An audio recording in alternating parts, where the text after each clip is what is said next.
함께 예배함이 기쁨이요 감사인 줄 압니다. 예배 가운데서 하나님의 음성, 하나님의 말씀을 들으시기를 소망합니다. 오늘 본문의 말씀은 재물에 대한 말씀으로 이루어져 있습니다. 본문에서 사도 바울이 디모데에게 그렇게 말합니다. 부유한 자들을 명하여서 마음을 높이지 말고 재물의 소망을 두지 말라고 가르치라 라고 말씀하고 있습니다. 오늘 우리가 받아야 될 교훈, 우리가 새겨야 할 말씀이라는 것입니다. 그러면서 모든 것을 후히 주시는 하나님께 소망을 두면서 선을 행하고 너그러운 자가 되라 라고 일러주고 있습니다. 왜 그러냐면 그런 삶을 통해서 앞으로 즉 장래에 좋은 틀을 쌓아서 참된 생명을 취하게 되기 때문이다 라고 하는 것이죠. 앞서 말씀드린 것과 같이 본문의 말씀은 부한 자에 대한 경고이겠습니까? 즉 부자로 살아간다는 것 자체가 문제다, 잘못되었다라고 하는 말씀이겠습니까? 아닙니다. 재물의 소망을 두지 말라라고 말하고 있습니다마는 앞으로 다시 돌아가서 오늘 본문의 말씀에 부한 자들을 명하여라고 할 때 이 부한 자들을 꼭 물질에 대한 부만 생각한다면 우리는 조금 놓치고 있는 것이지 않을까. 물론 그것을 말하고 있는 것이죠. 본문의 말씀 내용대로 한다면. 하지만 우리가 다 이것저것 생각지 않고 부라고 하는 것은 재물이다 라고 해서 우리는 부유하게 살지 말아야 된다 라고 한다면 그것은 문제가 있다 라고 하는 것입니다. 부유한 자에 대한 것, 재물에 대한 것, 그것에 대한 문제가 아니라 물질에 대한 것을 집착하며 살아가는 것에 대한 경고라고 보아야 된다는 것이죠. 재물에 소망이 없습니다. 그러므로 재물에 대해서 여러분 벗어나십시오 라고 말하고 있지 않습니다. 재물 분명 소망 두고 살아갑니다. 본문에서 말하고자 하는 것은 재물에만 소망이 있다라고 생각하면서 살아가지 말라라고 하는 것을 말씀해 주고 있습니다. 그러면서 오늘 우리 즉 성도에게 있어서 영원한 가치는 참된 생명을 취하는 것이다. 왜 이렇게 당시에도 말했을까요? 그리고 오늘 본문의 말씀이 우리에게 여전히 새겨야 할 유효한 말씀이겠습니까? 본문에 기록될 당시보다 오늘 우리가 살아가고 있는 지금은 훨씬 더 세상은 빨리 변합니다. 훨씬 더 많이 발전되어 있습니다. 빠르게 그리고 더 많이 발전된 세상 속에서 우리는 당연히 눈에 보이는 것들을 쫓아가며 살아갈 수밖에 없습니다. 세속적인 것에 매몰된 채로 정신을 차리지 않으면, 하나님의 말씀을 가까이 두지 않으면 세상에 매여 살아갈 수밖에 없다라고 하는 것이죠. 왜 그렇습니까? 세상은 눈에 보입니다. 들립니다. 느껴집니다. 그런데 하나님의 나라는 볼 수 없다고 치부해버립니다.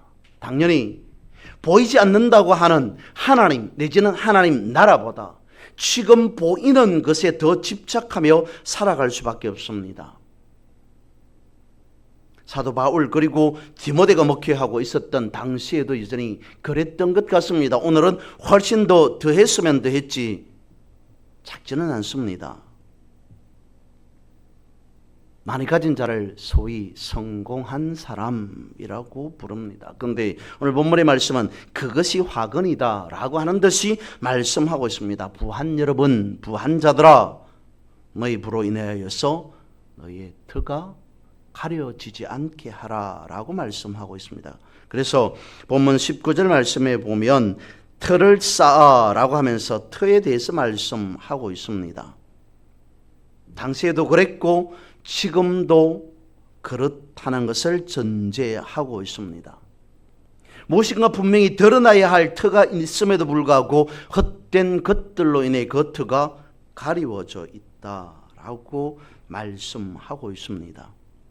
터가 가리워져 있다라고 하는 것은 터를 보면서 살아야 됨에도 그 터를 볼 수 있는 눈이 없다는 거죠. 깨닫지 못하고 살아간다는 것입니다. 그러면서 오늘 본문에는 그것이 나타나고 있지 않습니다만 사도 바울의 대본에 쓰신 서에 보면 사도 바울이 자신을 변론하는 데 있어서 그렇게 말합니다.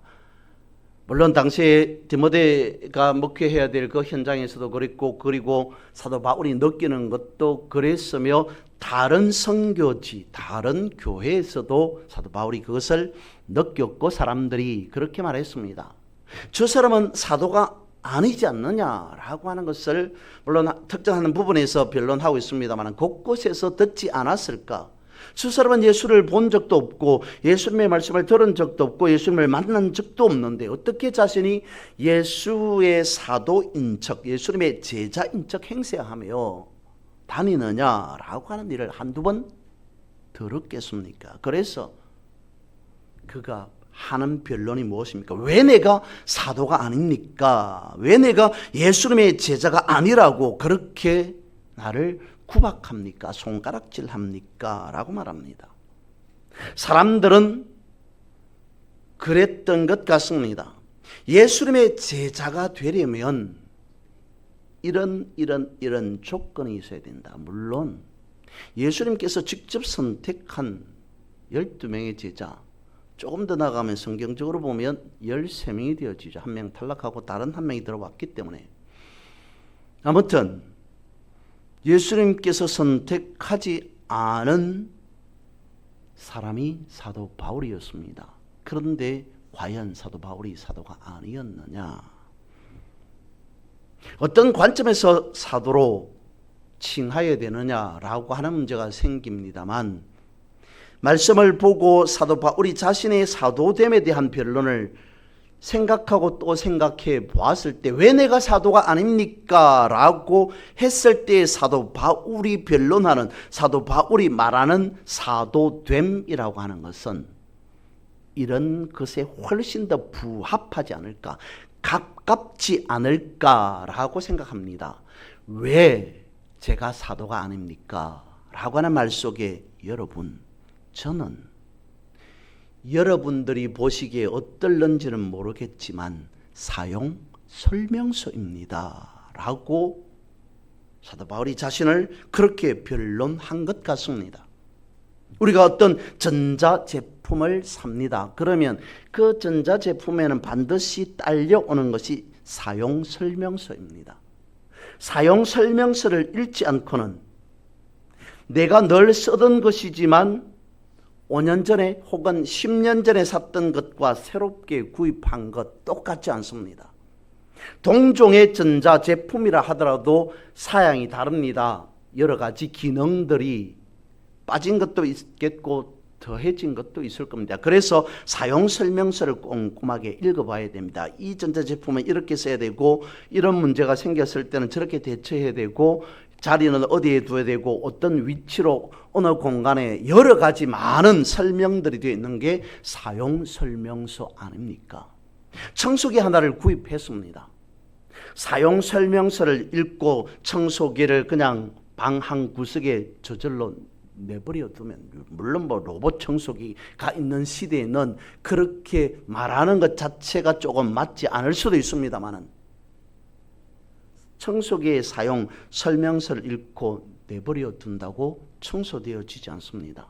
사용 설명서가 청소를 해주는 것이 아니라 청소는 청소기가 하는 겁니다. 사도 바울이 그걸 말했다는 거죠. 여러분들이 저를 보고 사도냐 아니냐 뭐냐 따지지만 어디까지나 저는 사용 설명서에 불과합니다. 여러분들이 살아가기에, 내가 살아가는 그 삶의 모습과 여러분들이 살아가기에 합당한 믿음의 삶은 어떻는가? 나는 예수 그리스도로서 말씀을 드리는 것, 여러분들이 손가락질하는 그런 직접적인 예수 그리스도의 제자, 그것으로는 아닐지는 모르지만 어디까지나 저는 사용 설명서라고 하는 것은 자부하고 있습니다.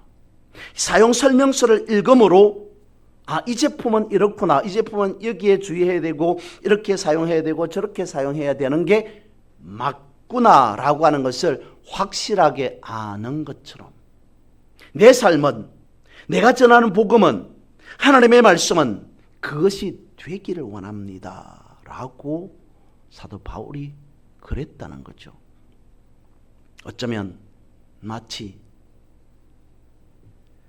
예수님이 오시기 전 세례 요한이 회개라 천국에 가까웠습니다 라고 말하지만 아닙니다. 저는 오실 자가 아니고 준비하는 자입니다. 오실 그분의 길을 닦는 자입니다. 역시 세례 요한 또한 앞서 말씀을 드린 대로 한다면 저는 여러분 보시기에 어떨는지 모르지만 사용 설명서에 불과합니다. 사도 바울도 그런 측면에서 말하지 않았을까요? 예수 그리스도도 아니면서, 더더구나 예수 그리스도의 제자도 아니면서 예수 그리스도의 제자인 척하는 당신이 대놓고 말한다면 제 생각에 꼴불견이다 라고 했다면 사도 바울이 그렇게 말하고 있습니다. 여러분, 제 말이 맞으니까, 제 말이 옳으니까 다른 말 듣지 말고 제 말만 들으셔야 됩니다 라고 그렇게 주장했던 것이 아니라, 최소한 제가 여러분들에게 말씀드리고자 하는 것은 복음입니다. 여러분들이 어떤 생각, 어떤 사고, 어떤 삶을 살아가든지 간에 복음이라면 그 복음만큼은 받아들여야 되지 않습니까? 사용 설명서대로 제품을 사용해야 오래 튼튼하게 안전하게 쓸 수 있는 것과 마찬가지로 그 말이 옳다 그르다를 따지기 전에 복음이라면 그 복음대로 살아가는 것이 나를 위하고 여러분들을 위한 합당한 믿음의 삶이다 라고 하는 것을 사도 바울은 주장했습니다. 오늘 본문에 있어서도 그런 맥락에서 디모데서를 기록하고 있었더라는 것입니다.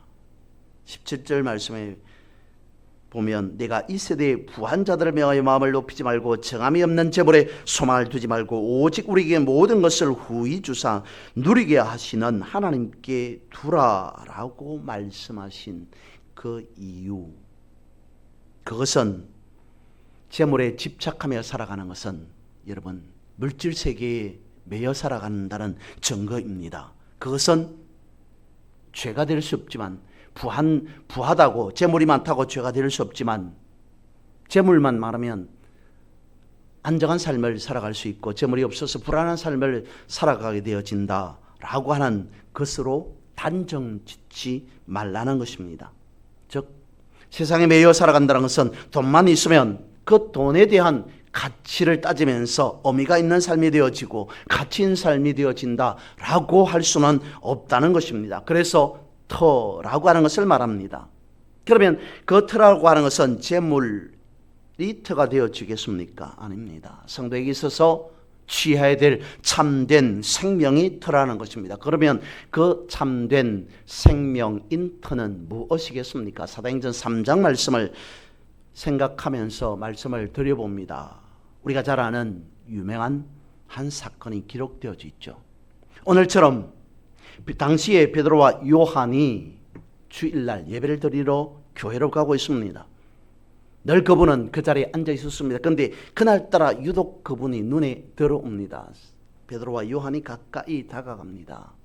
그 사람은 걷지 못하는 장애를 가진 분이었습니다. 그래서 그분이 성전 앞에 앉아 있는 것 자체가 어쩌면 그 사람에게는 경제 활동이었을 겁니다. 걸어다닐 수 있는 사람처럼 그는 경제 활동을 할 수 없습니다. 다른 사람이 한 푼 두 푼 도와주는 그것으로 먹고 살아갈 수밖에 없는 상황, 그런 육체적인 제한, 제약을 가진 자, 하지만 살아가야 하는 것은 멀쩡한 사람이나 약한 사람이나 마찬가지입니다. 그런 사람이 눈에 들어와서 베드로 요한이 그에게 찾아갑니다. 대뜸 하는 말이, 제가 당신 앞에 왜 선 줄 압니까? 물론 성경은 그렇게 되어져 있지 않습니다만 그런 의미로 한번 생각해 보자는 겁니다. 저는 당신에게 줄 돈이 없습니다. 아니, 당신에게 돈을 주려고 앞에 선 것 아닙니다. 라고 말합니다. 그 사람의 입장에서 생각해 보면 상당히 황당한 이야기일 수밖에 없습니다.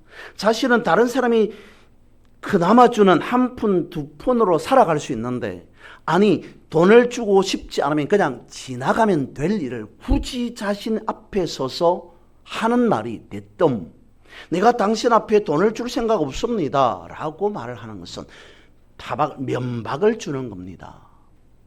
굳이 하지 않아도 될 말을 그 사람에게 한 거죠. 자신의 요구가, 자신의 소원이 뻔히 무엇인지를 알면서도 그것을 오히려 자신에게 체면을 구기고 자존심을 상하게 하는, 안 그래도 거기에 앉아서 한 푼 주십시오 라고 하는 것 자체가 못할 일임에도 살아가야 되니까 그렇게 하고 있는데, 그런 사람 앞에서 내가 당신에게 돈 줄 생각은 없습니다 라고 말을 하니 그 사람의 마음이 어떠했겠습니까? 그런데 베드로 요한은 거기에서 그 말을 한 것으로 돌아서서 볼일을 보러 가진 않았습니다. 내가 당신에게 당신이 필요한 은과 금은 없지만, 그 다음에 이어서 무엇이라 말합니까? 당신이 요구하는 것, 그것은 내가 지금 당장 해결해 줄 수는 없지만 내가 가진 것을 당신에게 드립니다 라고 말합니다. 오늘 우리에게 작지만 이 사건 속에서 매우 중요한 한 가지 사실을 성경은 가르쳐 줍니다. 주님, 나에게 필요한 것이 이것입니다, 저것입니다. 지금 주님 보시기에 나에게 해결돼야 될 문제, 누구 못지않게 이것인 줄 주님 아시지 않습니까? 우리 기도합니다. 요구합니다. 요구라고 말하면 조금 그렇습니다만 아무튼, 그런데 주님은 우리의 그런 기도에 즉각적인 응답 거의 다수 없는 것 같습니다. 분명히 내가 한 푼, 두 푼 다른 사람이 도와주는 것으로 살아갈 수 있는데, 그런 도와줄 만한 위치에 있는 사람이 나에게 도와주고 싶지 않다고 말합니다. 분명히 하나님의 이름으로, 예수 그리스도의 이름으로 우리가 기도합니다. 그런데 기도에 적극적인 응답이 없습니다. 하지만 베드로는 그분에게 말합니다. 내가 가지고 있는 것을 너에게 준다. 오늘 우리는 이 자리, 이 시간 예배 가운데에서 받아 누려야 할 것이 이것이지 않을까 싶습니다. 하나님, 내가 이것이 필요합니다, 이것 주십시오 라고 해서 그것 챙기는 것, 그 시간을 이 시간으로 삼아서는 안 된다는 겁니다. 우리는 무엇을 원해야 될까요? 무엇을 기대해야 될까요? 하나님께서 가지신 것, 그것이 저에게 주어지는 것이길 원합니다. 내가 필요한 것이 아니라 하나님께서 진정 내 삶을 통해서 주시고자 하는 것이 무엇입니까? 내가 알지 못하는 것, 그것일지라도 주님 가지신 것, 주님 주시기를 원하는 것 내가 받겠습니다. 내가 내게 있는 것으로 내게 주노니 곧 나사렛 예수 그리스도의 이름으로 일어나 걸으라.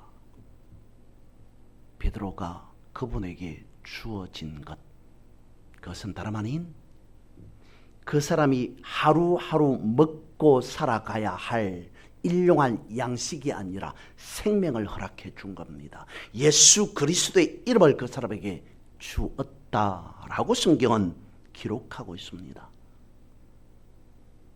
예수님께서 많은 치유사역을 하시면서 가끔씩 하신 말씀이 치유가 필요한 사람에게 이렇게 말합니다. 내 믿음이 너를 구원하였다. 내 믿음대로 되라 라고 말합니다.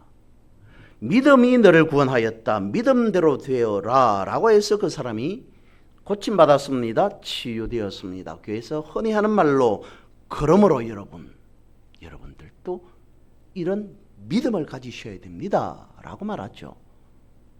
틀린 말은 아닐 것 같습니다. 그런데 다시 생각해 보면 물론 예수님이 그 사람의 믿음이 어떻는지 몰라서 정확하게 알았기 때문에 저 사람은 참 좋은 믿음을 가지고 있구나. 물론 그런 부분도 있습니다. 백부장에 대한 부분에서 믿음을 칭찬하기도 했습니다만 내 믿음대로 되어라. 내 믿음이 너를 구원하였다라고 했을 때 그 믿음이라고 하는 것을 다시 되짚어서 한 번 더 생각해 보면 우리가 가져야 될 흔히 말하는 열심히 믿는 믿음 신앙생활 내지는 교회 생활을 두고 믿음이 좋다. 열심히 믿는다, 좋은 믿음을 가졌다라고 말하는 것이 아니라 근원에 대해서 말했다는 겁니다. 진실로 성전 앞에 한 푼 두 푼 국을 받아서 살아갈 수밖에 없는 이 사람에게 내가 내게 있는 것으로 내게 주노니 나사렛 예수 그리스도 이름으로 일어나 걸으라 라고 하는 것은 다른 것을 그 사람에게 준 것이 아니라 근원을 주었다는 것입니다. 그 사람에게 가장 필요한 생명을 주었다는 것입니다. 오늘 우리에게 성경 말씀하고 있습니다. 우리가 살아갈 수 있는 그 근원의 가장 뿌리 되는 것은 다름 아닌 말씀이랍니다. 하나님, 제 몸이 약하니까 제 물질적인 부분이 이렇게 부족하니까 제가 사회생활 하는데 이런 제약을 받고 있으니까 경제 활동을 하는데 이렇게 연약하니까 이렇게 저렇게 내가 필요한 것이 아니라 주님께서 가지고 계신 것 그것을 우리에게 주십시오 라고 말해야 된다는 아니요 이미 주님은 우리에게 그것을 주셨다는 것입니다.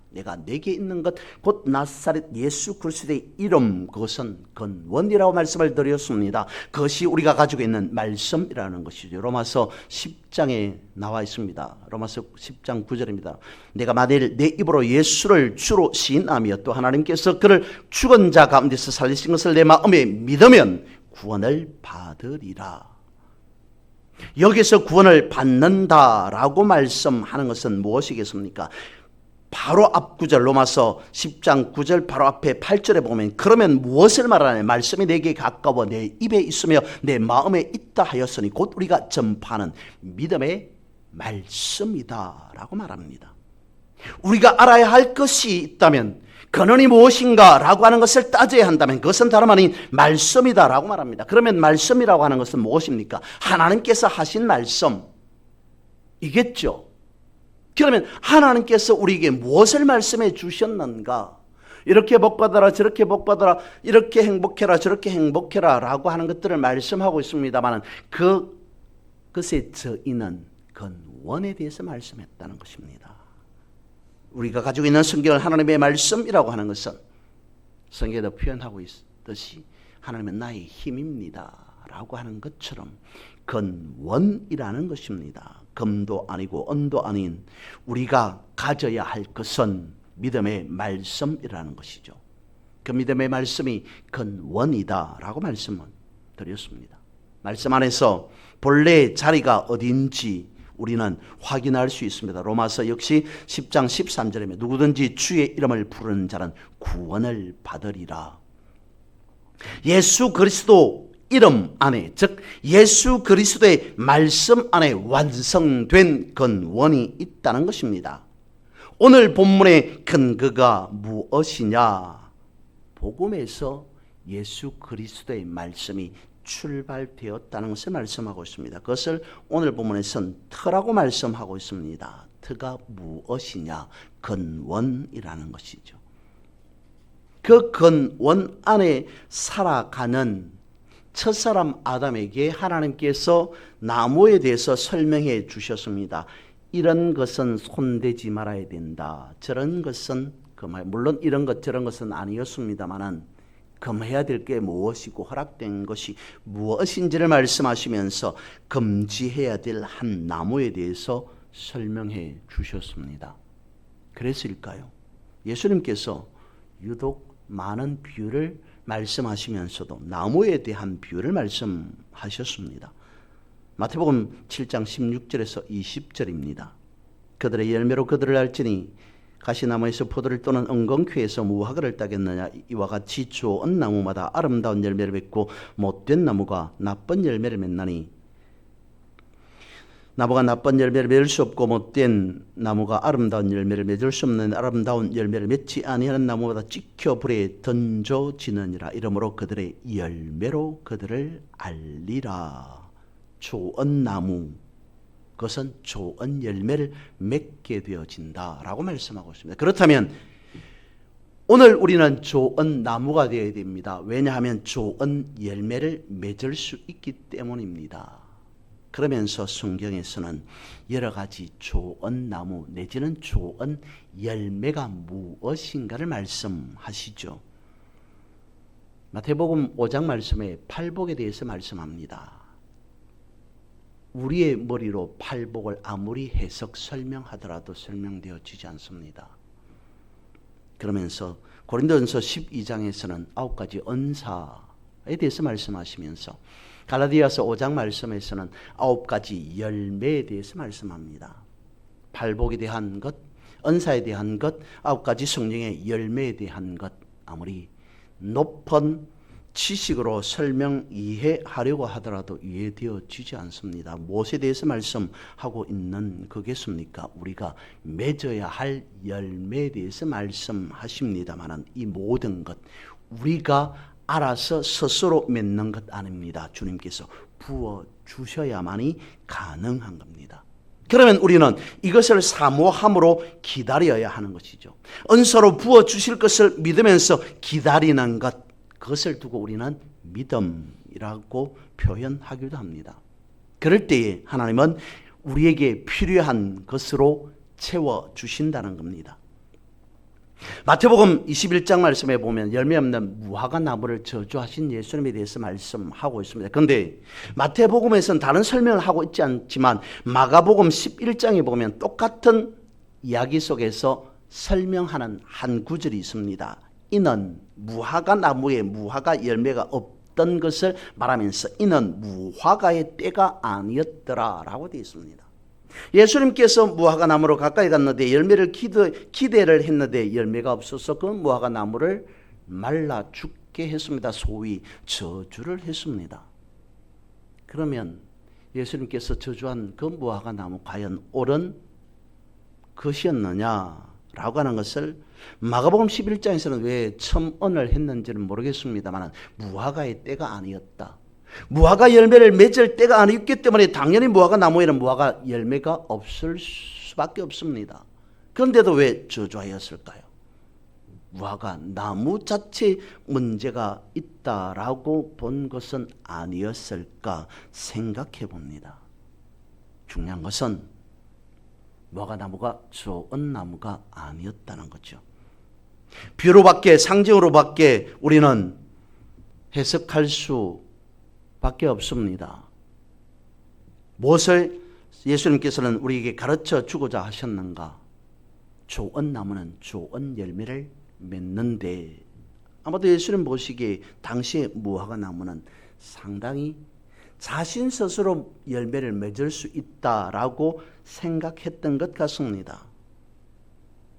오늘 우리에 대한 무화과 나무에 대한 저주가 아닌 오늘 우리에 대한 상징적인 비유의 말씀으로 생각해 봤을 때 성경은 아니 예수님은 그것을 말씀해 주고 있습니다. 분명 우리는 잘 살 수 있습니다. 많이 노력하면 힘쓰고 애쓰면 부한자로서의 삶을 살아갈 수 있습니다. 그런데 스스로 열매 맺을 수 없다고 성경은 예수님은 분명히 말씀해 주고 있습니다. 어디에 있어야 되나? 예수님께 붙어 있어야 된다. 믿음도 이와 같다는 것이죠. 결국 터라고 오늘 본문에서 말씀하고 있는 것은 분리되어지는 것 아닙니다. 독립되어지는 것 아닙니다. 연합의 의미라는 것입니다. 그러면 참된 생명을 가진 터라고 하는 것은 연합이라는 것입니다. 에베소서 1장 10절입니다. 하늘에 있는 것이나 땅에 있는 것이나 다 그리스도 안에서 통일되게 하려 하심이라. 오늘 본문의 말씀으로 돌아가서 설명해 보면 이렇습니다.